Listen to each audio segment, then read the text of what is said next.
Hello guys, what's up? Assalamualaikum warahmatullahi wabarakatuh. Dan selamat sejahtera kepada semua viewer di seluruh Malaysia, terutamanya pada penonton channel yang dikasihi sekalian. So pada hari ini aku nak buat satu video. Aku akan bongkarkan kepada korang 5 tempat ataupun tempat paling berhantu di Malaysia yang ramai orang tak tahu. Tapi this is part 3. Okay, ni dah part 3 Ini orang ramai tak tahu. So kalau korang tengok nanti kalau dekat kat bawah thumbnail ni, aku tadi macam biasa, tapi yang aku cakap tadi ialah tempat ni tak semua rakyat Malaysia tak tahu pasal tempat ni. Hanya penduduk-penduduk tempatan yang duduk di area situ saja yang tahu. Tak kisah ada negeri mana, Kedah ke, KL ke, Selangor ke. Nanti aku akan cuba usulkan apa yang aku nak cakap pada korang. But sebelum tu, jangan lupa tekan like, share, comment and subscribe to my channel to get notification and click the button bell beside of subscribe to get info from me lah, as a YouTuber. Kalau macam saya update, nanti korang dapat tahulah, korang dapat dia punya info. So sebelum kita mulakan guys, ini aku baru-baru ni aku ada satu komen dia. So, sebelum korang nak kutuk pasal apa muka aku ke, korang nak kutuk pasal badan aku ke, think yourself. Fikir dulu sebelum cakap. Jangan ikut mulut kau je. Itu je kau nak sebut. Sebab aku tak cakap banyak-banyak. So jom kita saksikan video viral under 5 minit dan video tempat paling menyeramkan di Malaysia yang ramai tak tahu. Part 3 up 5 minit lebih. Lebih tak ada berapa minit. So jom kita mulakan guys. 5 tempat paling berhantu di Malaysia part 3 yang ada yang tak tahu dan ada yang tahu. 5. Pusat Latihan Memandu Puchong, Selangor. Bangunan ini merupakan bangunan yang dikatakan paling berhantu di Malaysia kerana mempunyai sejarah-sejarah misteri yang agak menakutkan. Bagi mereka yang telah mengalami pengalaman tersebut, mereka telah menceritakan kepada pihak media termasuk pihak berkuasa juga bahawa di tempat ini juga terdapat ada 2 kes hilang yang dipercayai akibat daripada gangguan tersebut. Contohnya ada 2 video yang menghasilkan 2 mangsa tersebut. Baik guys, ketika mangsa pertama meninggalkan kameranya di pejabat tersebut, dia keluar ke kawasan yang dia akan pergi. So dia check balik kamera. So apabila dia pergi ke sana, korang akan lihat kamera itu berpusing dengan sendirinya. Jom kita zoom balik. Alright, jom. Anda akan nampak kamera tu berpusing seolah-olah ada orang menggerakkan kamera tersebut. Namun tak ada orang pun kat jabatan tersebut pada jam 1 pagi ini. Selepas beberapa minit kemudian, beliau datang semula ke tempat tengok kameranya macam mana. Rupanya kedudukannya berubah. So apabila dia didapati berubah, dia agak terkejut dan pelik kenapa dia berubah. So dia pun segera berlari berlita pungkang menuju ke arah bawah. Ketika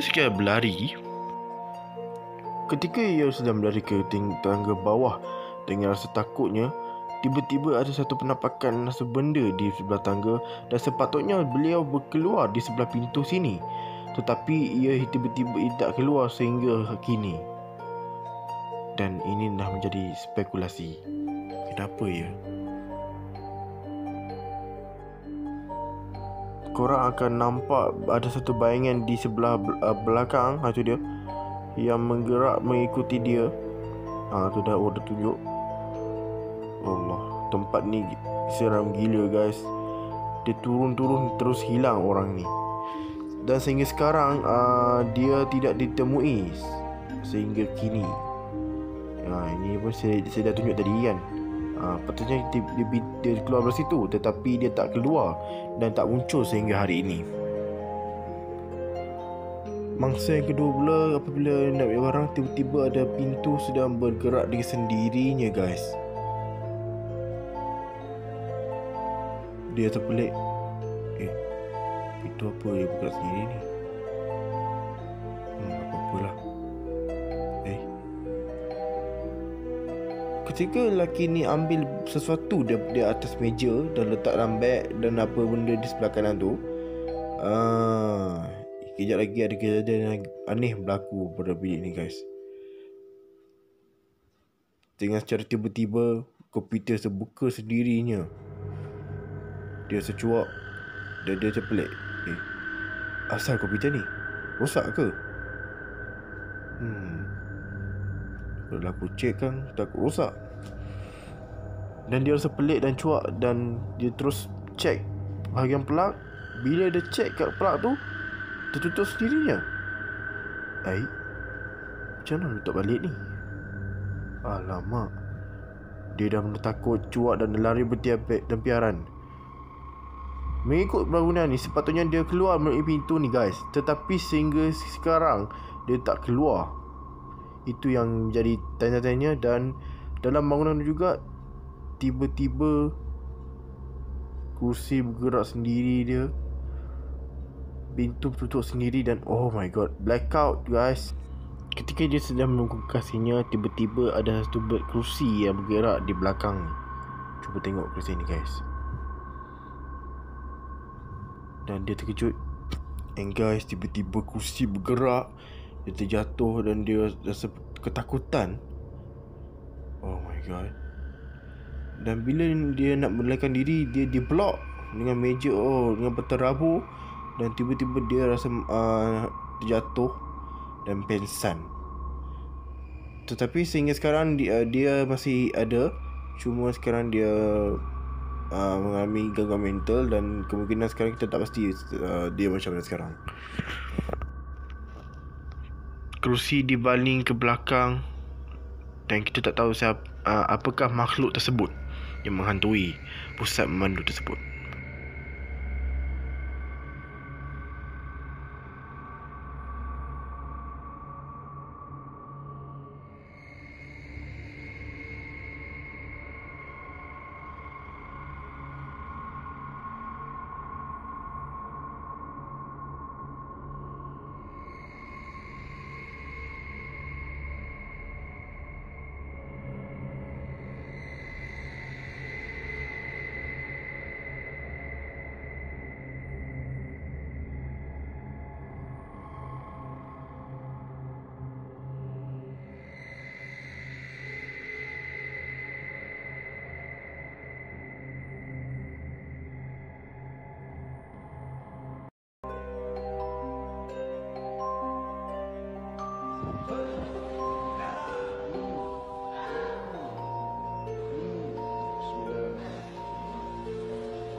Guys, mall ni telah ditinggalkan hampir 20 tahun kau. Sebab apa? Dekat sini lah mall yang dikatakan mall pertama kot. Mall yang pertama ataupun mall ni kurang sama dengan salah satu pasaraya minat di Kulim tersebut. So guys, mall ni besar tau. Dia 4 tingkat, 4-5 tingkat macam tu. So ada beberapa tim daripada utara, terutama daripada Laparpo Production pun pernah buat di mall tersebut. Dan dipendekkan cerita juga, apabila diorang explore kawasan mall tersebut, diorang macam terdengar ada bunyi suara yang merinding, suara yang macam boleh meremangkan bulu roma seorang.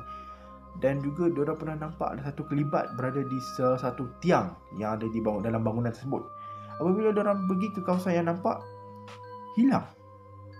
Macam mana lembaga tu berada di belakang tiang dengan nampak tusuk tubuh yang warna hitam?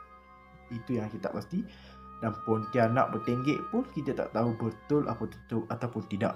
Tetapi yang diorang tahu, diorang pernah dengar suara-suara yang agak pelik. Dan juga penampakan ada benda jatuh daripada siling jatuh ke bawah.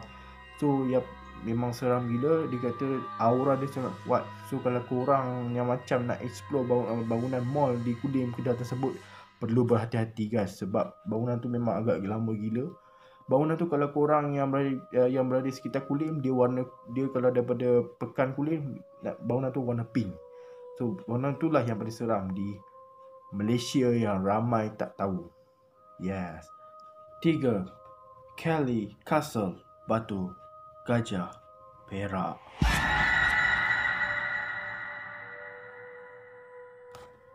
Guys, bangunan ni telah dibina dan pada tahun 1919 William Kelly Smith. Bangunan ni diadaptasi daripada bangunan Moghul di Agra, India.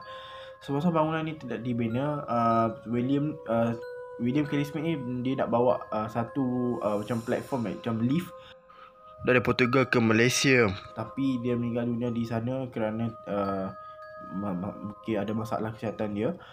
Sudah selepas dia meninggal, bangunan yang dia bina tu tak sempat siap. Dia cuma separuh je yang siap. Kadang-kadang bahagian belakang tu tidak siap sepenuhnya dan dijadikan sekarang sebagai sebuah muzium di sana. Dan di sana juga guys, ada kebanyakannya adalah ada gangguan-gangguan mistik yang sangat-sangat yang kerap lah yang dikena oleh pelancong ataupun tim-tim paranormal. Antaranya dia ada penampakan bagi hitam di sekitar koridor ataupun bunyi suara-suara yang agak aneh.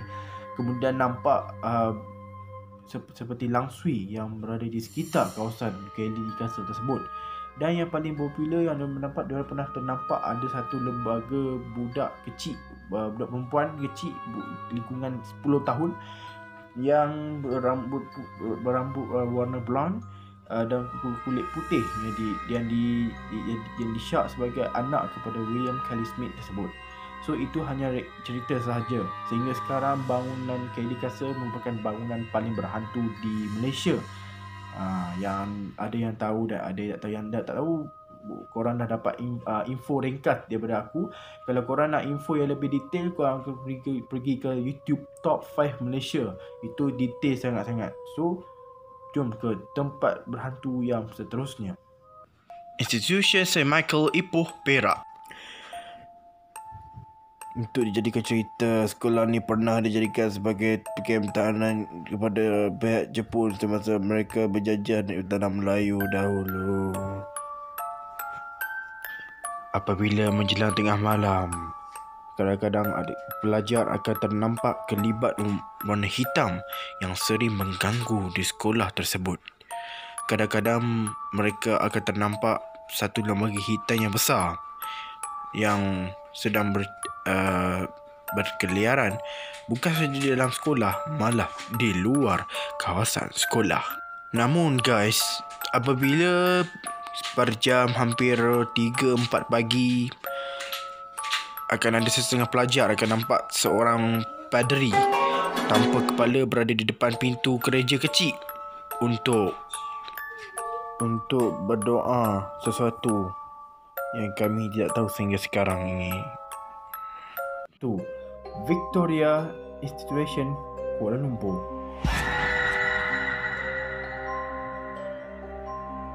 Sekolah ni guys adalah sekolah paling terbaik di Kuala Lumpur kerana mempunyai keputusan yang cemerlang oleh pelajar-pelajar tersebut. Di sebalik kejayaan itu, ada juga kejadian-kejadian yang agak pelik yang menakutkan di sekolah tersebut.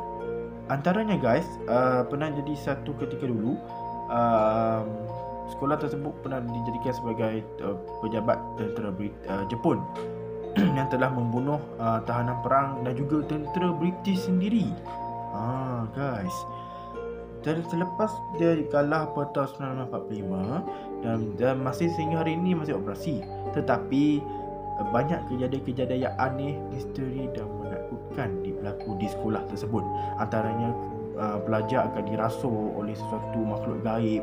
Pelajar juga akan menceritakan orang lain ataupun di sekelilingnya sehingga mencetuskan kerisauan terhadap pelajar-pelajar lain.